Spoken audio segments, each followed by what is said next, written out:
Terkait dengan Betran, memang klien kami maupun Ruben tidak membeda-bedakan satupun dari anak-anaknya, gitu ya.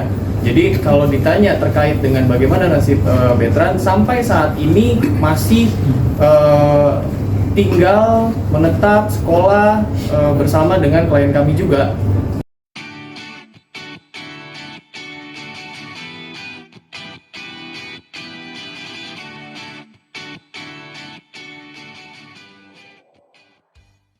Jadi kalau ditanya masih dibiayai, masih dibiayai.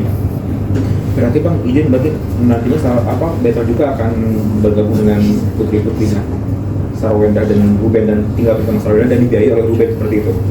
Iya, sejauh ini yang kami tahu masih demikian. Nanti untuk lebih tepatnya bisa ditanyakan ke klien kami juga pada saat konferensi pers ya. Bang, tadi kan untuk alasan sendiri itu adalah ketidakcocokan. Kalau dari Bang Minola juga ada berbeda pendapat, sering berbeda pendapat. Tapi di satu sisi pernikahan ini udah 11 tahun, Bang. Itu mulai kapan sih ada ketidakcocokan? Kalau informasi dari saksi yang pernah kita tanyakan juga, yang pernah bersidang juga, memang dari awal saksi ini kan kurang lebih 4 tahun sudah bekerja, 4 tahun lalu ya. Dari awal dia bekerja itu memang sudah ada percekcokan perbedaan pendapat, hal-hal yang kecil lah. Jadi dan itu sering, pertengkaran itu sering, meskipun kecil tapi sering.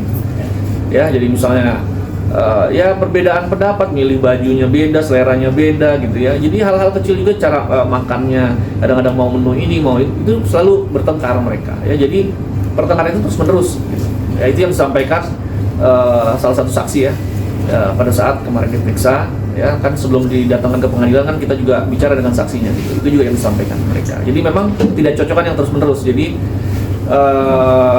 itu yang menjadi dasar utama ya kenapa sampai mereka bercerai. Berarti mulai dari 4 tahun masalah yang belakang. cocokan seperti itu artinya masalah kecil loh Pak? Iya, masalah kecil yang terus diulang-ulang dan tidak bisa tidak pernah ada solusi kan menjadi besar akhirnya gitu ya. Jadi sebenarnya itulah momen yang paling selalu bermasalah lah gitu.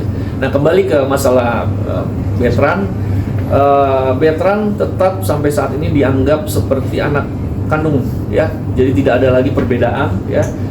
Bahwa dia sudah dewasa itu memiliki konsekuensi bagi Betran, bahwa dia bisa memilih ya, dia mau kemana saja sekarang sudah bebas. Tetapi status dia sebagai anak tetap menjadi anak dari Ruben Onsu dan Sarwenda gitu pada saat dia diangkat. Jadi apa ada perbedaan, tidak ada perbedaan, ya tetap akan seperti itu ya.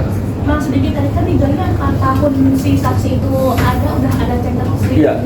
Tapi gongnya itu mungkin berapa tahun terakhir atau setahun terakhir atau kalau tahun terakhir ada menjadi gong keputusan mereka kira oke cerai gitu.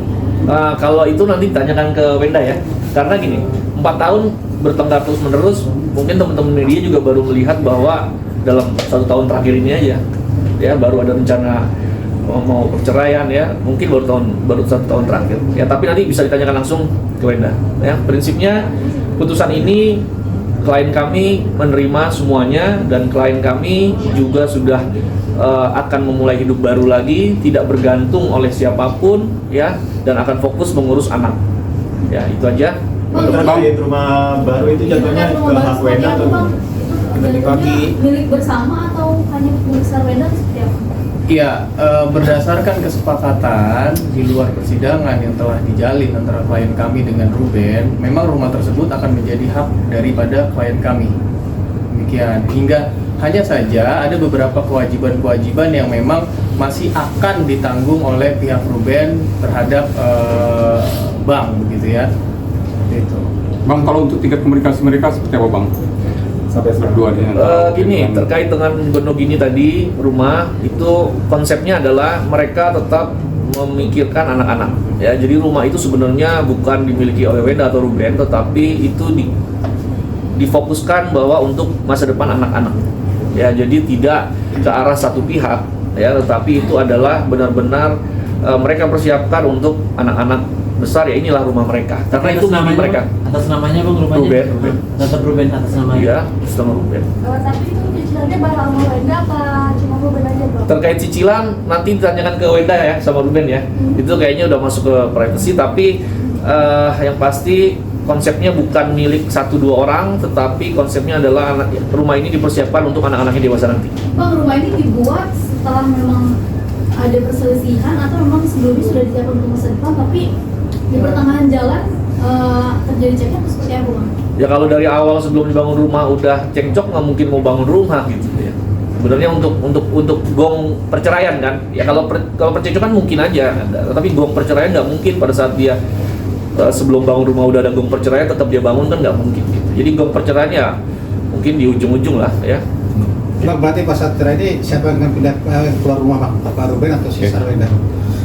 Kalau dari cerita saksi sih Ruben ya. Kalau dari cerita saksi ya, tapi sekali lagi itu tidak saya tidak mau membuat siapa yang salah siapa yang benar ya. Dari awal saya selalu bilang dan saya tegaskan kepada klien kami bahwa persoalan ini jangan sampai membuat anak-anak tidak bahagia gitu. Jadi biarin orang dewasa yang berproses secara hukum, tetapi anak-anak ini tetap harus mendapatkan kasih sayang dan perhatian yang cukup ya. Dan juga jangan terlalu banyak memberikan informasi yang membuat anak-anak ini melihat bahwa orang tuanya bertengkar besar gitu ya. Jadi sekali lagi saya mohon maaf, saya pikir untuk masalah-masalah yang akan membuat masalah ini makin besar saya tidak bisa sampaikan gitu ya. Tetapi intinya sekarang sudah menerima putusan ini dengan legowo lah ya dari klien kami.